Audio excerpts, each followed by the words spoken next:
नमस्कार दोस्तों, स्वागत है आप सभी का। साथियों, आज हम दिल्ली के संभावित मुख्यमंत्री को लेकर के चर्चा करने जा रहे हैं कि आखिर दिल्ली का मुख्यमंत्री कौन होगा।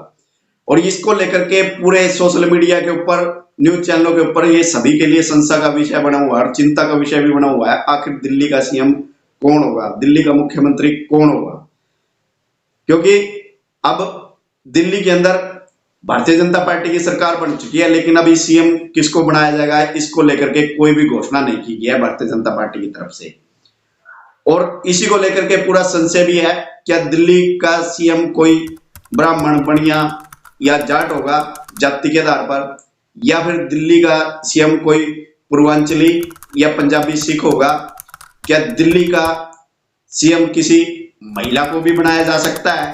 तो इसी को लेकर के सभी न्यूज चैनलों के ऊपर और जितने भी राजनीतिक विशेषज्ञ हैं सभी इसी को लेकर के पॉइंट दर पॉइंट चर्चा कर रहे हैं और मंथन कर रहे हैं कि आखिर दिल्ली का सीएम किसको बनाया जा सकता है। तो दोस्तों, आज की वीडियो में सिर्फ हम इसी को लेकर के चर्चा करेंगे कि आखिर दिल्ली का सीएम कौन हो सकता है, किसको बनाया जा सकता है और क्यों बनाया जा सकता है, किसकी कितनी मजबूत दावेदारी है और कौन कितने योग्य है दिल्ली का सीएम बनने के।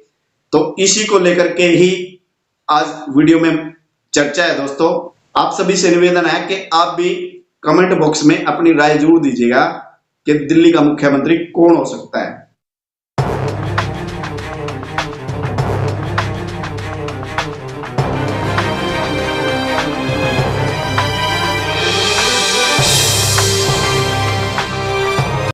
तो दोस्तों, सबसे पहली बात तो यदि हम बीजेपी की बात करें, बीजेपी हमेशा से ही आप सबने देखा कि राजस्थान, मध्य प्रदेश और हरियाणा के अंदर आप सभी ने देखा कि भारतीय जनता पार्टी ने राजस्थान के अंदर जैसे ही सीएम की घोषणा की थी और सभी चौंक गए थे नाम सुन करके। इसी प्रकार से मध्य प्रदेश में और ऐसे ही हरियाणा के अंदर।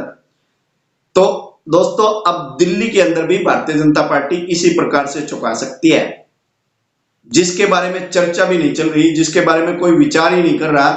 तो हो सकता है कोई ऐसा नेता एकदम से निकल करके सामने आए जिसको भारतीय जनता पार्टी मुख्यमंत्री बना सकती है दिल्ली का। और उसके पीछे क्या विचार रहेगा, भारतीय जनता पार्टी का सोचना क्या रहेगा, उसके पीछे सोचना ये रहेगा कि वो ऐसे नेता को तलाश करेंगे जो लंबे समय से संगठन से जुड़ा हुआ है और दूसरा, और जिसको संघ भी जिसको पसंद करता है, ऐसे नेता को दिल्ली का सीएम बनाया जा सकता है। और दूसरा, क्योंकि दिल्ली के अंदर पूरा सोच विचार के, पूरा मंथन करके ही दिल्ली का सीएम नियुक्त किया जाएगा, क्योंकि अरविंद केजरीवाल के कद के बराबर का नेता दिल्ली के अंदर बैठाना पड़ेगा। क्योंकि अब आम आदमी पार्टी की राजनीति से आप सब अच्छी तरह से वाकिफ है कि उनका मकसद होता है कि हर बात के ऊपर हंगामा करना, हर बात का बतंगड़ बनाना, झूठ फैलाना, नैरेटिव फैलाना। उन लोगों का मकसद है, उन्हीं लोगों का यही राजनीति है। उनकी इतनी घटिया घृणित किस्म की राजनीति करते हैं, वो आप सभी ने देख ही लिया और इसी कारण दिल्ली की जनता ने भी उनको ये रास्ता दिखाया है। लेकिन आम आदमी पार्टी से टकराने के लिए एक अच्छे बढ़िया नेता की जरूरत है। इसीलिए फिर सोच समझ करके भारतीय जनता पार्टी एक अच्छे नेता को ही दिल्ली का सीएम बनाएगी, क्योंकि दिल्ली के अंदर जो 10 सालों में जो दिल्ली का विकास रुका हुआ था, और दिल्ली में ऐसे नेता को ही सामने लाया जाएगा जो दिल्ली के अंदर काम कर सके, दिल्ली का विकास कर सके। और दूसरी साथियों, अब हम बात करते हैं कि जो सोशल मीडिया के ऊपर जो विचार चला हुआ है, जो ट्रेंड चला हुआ है कि इनमें से जो संभावित जो चेहरे बताए जा रहे हैं, कि जैसे संभावित चेहरे के अंदर सबसे पहला तो प्रमुख नाम है प्रवेश वर्मा का, सतीश उपाध्याय, विजेंद्र गुप्ता और मजिंदर सिंह सिरसा, मनोज तिवारी, मोहन बिष्ट। तो इन सभी को लेकर के सभी चर्चा कर रहे हैं कि ये संभावित उम्मीदवार है, इनमें से कोई मुख्यमंत्री बन सकता है। तो दोस्तों, इनमें से कौन मुख्यमंत्री बन सकता है और किसकी कितनी मजबूत दावेदारी है, इसी को लेकर के हम एक एक को लेकर के हम चर्चा करेंगे। और दोस्तों, सबसे पहले तो हम, क्या दिल्ली की कोई सीएम कोई महिला हो सकती है? भारतीय जनता पार्टी इसके ऊपर विचार कर रही है और मंथन भी कर रही है इसके ऊपर। और उसके पीछे का जो कारण बताया जा रहा है, कारण बताया जाने का कारण यह है क्योंकि हरियाणा भारत के अंदर जहां भी भारतीय जनता पार्टी की सरकार है, जिस भी राज्य के अंदर, तो उनमें से किसी भी राज्य के अंदर महिला मुख्यमंत्री नहीं है। तो इसीलिए भारतीय जनता पार्टी इसके ऊपर भी मंथन कर रही है कि हो सकता है कि किसी महिला को भी मुख्यमंत्री बना सकती है दिल्ली का। और वो महिला मुख्यमंत्री कौन हो सकती है, उसमें जो चर्चा में है, शिखा राय। शिखा राय का नाम सीएम पद के लिए चर्चा में है, क्योंकि शिखा राय ने ग्रेटर कैलाश से आम आदमी पार्टी के गद्दावर नेता सौरभ भारद्वाज को हराया है और 17,000 वोटों के अंतर से हराया है लगभग। तो इसीलिए शिखा राय का नाम भी चर्चा के अंदर चला हुआ है। और दूसरी है रेखा गुप्ता। रेखा गुप्ता बीजेपी की तेज और तर्रार महिला नेता है, शालीमार विधानसभा से विधायक बनी है। रेखा गुप्ता केंद्रीय नेतृत्व के करीबी मानी जाती है। और दोस्तों दूसरी बात एक और है, बांसुरी स्वराज।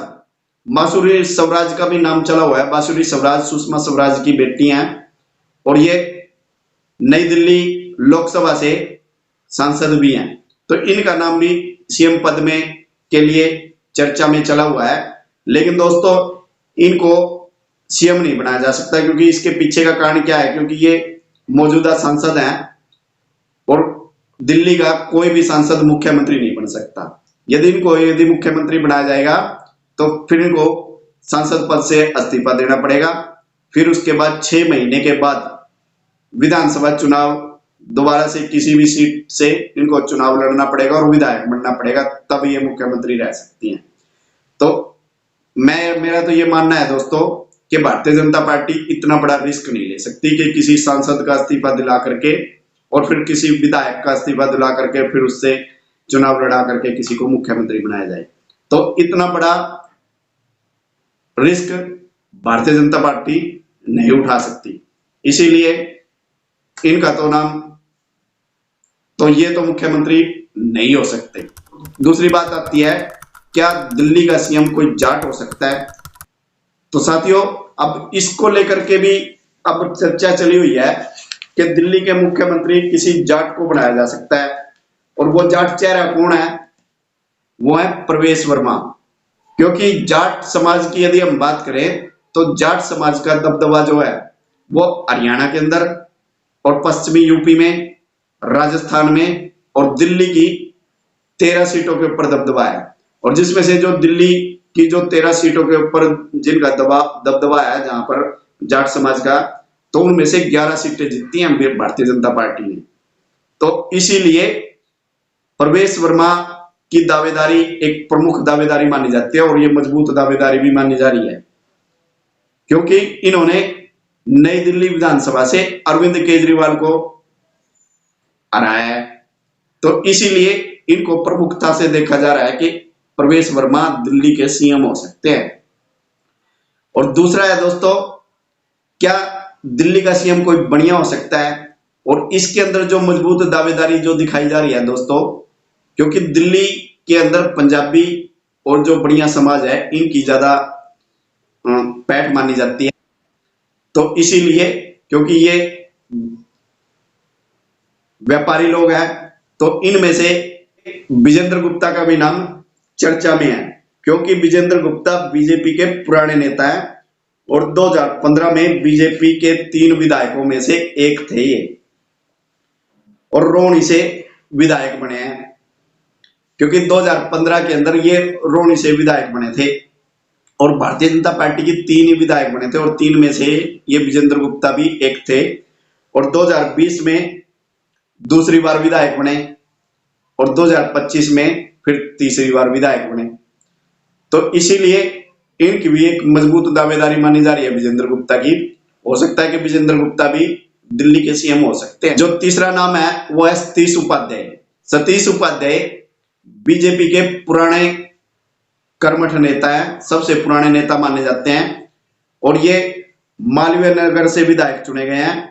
और इन्होंने आम आदमी पार्टी के जो मंत्री हैं, जो अरविंद केजरीवाल के नजदीक माने जाते हैं, सोमनाथ भारती, तो इन्होंने सोमनाथ भारती को चुनाव हराया है मालवीय नगर से। तो इसीलिए इनका नाम भी चर्चा के अंदर है। और दूसरे है मोहन बिष्ट। मोहन बिष्ट भी एक गद्दावर नेता है। और दोस्तों मोहनलाल बिष्ट की चर्चा क्यों की जा रही है? क्योंकि मोहनलाल बिष्ट 1983 से लगातार 6 बार विधायक बन चुके हैं और 2025 में तो इन्होंने जो मुस्तफाबाद जो मुस्लिम बहुल्य क्षेत्र है, मुस्लिम बहुल्य सीट मानी जाती है, तो वहां से इन्होंने जीत दर्ज की है। तो सीनियर नेता होने के नाते तो इनकी दावेदारी मजबूत बताई जा रही है। लेकिन साथियों जो भारतीय जनता पार्टी है, इसलिए ये सीनियर नेता है, तो सीनियर नेता होने के नाते तो भारतीय जनता पार्टी के अंदर जो विचार चला हुआ है, तो मोहन बिष्ट को विधानसभा स्पीकर बनाया जा सकता है। और दोस्तों फिर है मनोज तिवारी। मनोज तिवारी की यदि हम बात करें साथियों, मनोज तिवारी बीजेपी के अध्यक्ष भी रह चुके हैं और अब ये उत्तर पूर्वी दिल्ली से सांसद भी हैं। साथियों अब इसके लिए भी यही बात कही जाएगी कि हालांकि ये पूर्वी चेहरा तो हैं, क्योंकि पूर्वी चेहरा भी हैं और क्योंकि बिहार के अंदर अब इलेक्शन भी हैं, ये भी एक सोचने वाली बात है। अब क्योंकि अब अगला जो चुनाव होगा वो बिहार का होगा, तो बिहार के अंदर भी अब पूर्वांचली चेहरे को यदि सीएम बनाया जाए दिल्ली के अंदर, तो बीजेपी ये चाहेगी कि बिहार के अंदर उनको इस चीज का बेनिफिट मिले और बिहार की राजनीति में एक अच्छी पकड़ कर सके पूर्वांचली को दिल्ली का सीएम बना करके। तो हो सकता है कि वो किसी पूर्वांचली को दिल्ली का सीएम बना दें, लेकिन इसमें मनोज तिवारी का नाम लिया जा रहा है। लेकिन मनोज तिवारी को साथियों मेरा मानना यह है कि मनोज तिवारी को दिल्ली का सीएम नहीं बनाया जाएगा, क्योंकि मनोज तिवारी उत्तर पूर्वी दिल्ली से सांसद भी हैं। तो अब सांसद है तो यदि इनको सीएम बनाएंगे तो इनको सांसद पद से इस्तीफा देना पड़ेगा और फिर 6 महीने बाद फिर इनको दोबारा से यानी कि दिल्ली विधानसभा चुनाव के अंदर विधायक भी बनना पड़ेगा, तो तभी ये मुख्यमंत्री रह सकते हैं। तो दोस्तों इस सूरत के अंदर भारतीय जनता पार्टी इतना बड़ा रिस्क नहीं लेगी, तो इसलिए मनोज तिवारी भी दिल्ली के सीएम नहीं हो सकते हैं। तो इसीलिए दोस्तों अब निष्कर्ष ये निकलता है साथियों, मेरा तो निष्कर्ष ये निकलता है, सारी चीज विचार करने के बाद सोचने के बाद मेरा तो सिर्फ एक ओपिनियन निकलता है, दिल्ली का सीएम हो सकता है कि प्रवेश वर्मा ही हो सकते हैं, क्योंकि इन्हीं की एक मजबूत दावेदारी दिखाई दे रही है। तो क्योंकि साथियों अब प्रवेश वर्मा क्यों हो सकते हैं दिल्ली के सीएम? वो इस प्रकार से हो सकते हैं कि जब लोकसभा का चुनाव था तो लोकसभा के चुनाव में प्रवेश वर्मा को टिकट नहीं दी गई थी और अमित शाह ने जब इनको सीधा तौर पर यह बोल दिया था कि आप दिल्ली विधानसभा चुनाव में नई दिल्ली से अपनी तैयारी करें, तो फिर ये इसी तैयारी में लग गए थे विधानसभा चुनाव के लिए नई दिल्ली के लिए, और अरविंद केजरीवाल को इन्होंने चैलेंज भी किया था। तो हो सकता है कि ये सभी समीकरण ऐसे दिखाई दे रहे हैं कि हो सकता है कि प्रवेश वर्मा ही दिल्ली के सीएम बन सकते हैं दोस्तों। बाकी भारतीय जनता पार्टी है, इसके बारे में कुछ कहा नहीं जा सकता कि किसको सीएम बनाएगी, क्योंकि ये तो एकदम से जिसके बारे में कोई चर्चा भी नहीं कर रहा, हो सकता है कि कोई ऐसे चेहरे को ला करके खड़ा कर दें जिसके बारे में किसी ने सोचा भी नहीं होगा कि ये भी दिल्ली का सीएम हो सकता है, तो ऐसे चेहरे को भी दिल्ली का सीएम लाया जा सकता है। तो साथियों अब ये तो तभी पता चलेगा जब प्रधानमंत्री नरेंद्र मोदी जी जब ऑस्ट्रेलिया और फ्रांस के दौरे से वापस आ जाएंगे, 15 फरवरी के बाद ही आपको पता लगेगा कि दिल्ली का सीएम किसको बनाया जाएगा। तो दोस्तों आज की वीडियो में सिर्फ इतना ही, और आपका क्या विचार है, आपका क्या मानना है, तो आप अपने कमेंट के माध्यम से आप अपनी राय जरूर दीजिएगा कि दिल्ली का सीएम कौन बन सकता है। तो मिलते हैं फिर नई वीडियो में नए विषय के साथ, तब तक सभी साथियों को जय श्री राम, वंदे मातरम।